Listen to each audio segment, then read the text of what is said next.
पाकिस्तान में लोगों से पैसे हासिल करने के तरीके बदल रहे हैं। अब ये अमल सिर्फ सड़कों और बाजारों तक महदूद नहीं रहा, बल्कि सोशल मीडिया भी इसका एक बड़ा जरिया बन चुका है। टिकटॉक, फेसबुक और व्हाट्सएप पर ऐसे अफराद की तादाद बढ़ रही है जो अपनी मुश्किलात बयान करके दूसरों से रकम तलब करते हैं। मुख्तलिफ ऑनलाइन प्लेटफॉर्म्स पर बाज लोग बीमारी, गुर्बत या घरेलू परेशानियों का जिक्र करके हमदर्दी हासिल करने की कोशिश करते हैं।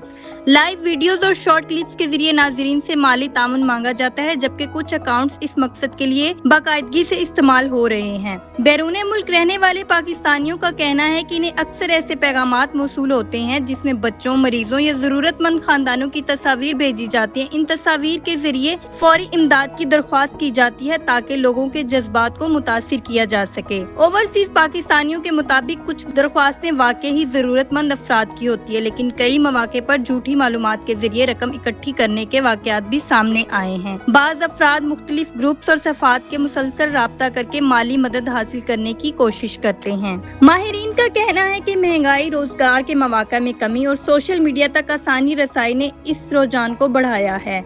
ऑनलाइन गिफ्ट्स और डिजिटल अदायगी के निजाम में भी चंद लोगों को इस रास्ते पर आने की तरगीब दी है। साइबर सिक्योरिटी माहिरीन ने अवाम को मशवरा दिया है कि किसी भी दरख्वास्त पर रकम भेजने से पहले मुकम्मल तहकीक करें। उनके मुताबिक सिर्फ काबिल एतमाद फलाई अदारों या तस्दीक शुदा जराए के जरिए इमदाद फराहम करना ज्यादा महफूज है। समाजी हलकों ने मुतलका अदारों से मुतालबा किया है कि ऑनलाइन फ्रॉड और हमदर्दी के नाम पर रकम जमा करने वाले अनासिर के खिलाफ सख्त कार्रवाई की जाए। उनका कहना है कि अवाम शऊर बेदार करने और मुस्तहिक अफराद तक शफाफ तरीके से मदद पहुंचाने के लिए मुअस्सिर इक़दामात वक्त की अहम जरूरत है। रुबीना मजहर, इस्लामाबाद। मजीद अपडेट्स के लिए देखते रहिए आपका अपना रोशन पाकिस्तान न्यूज।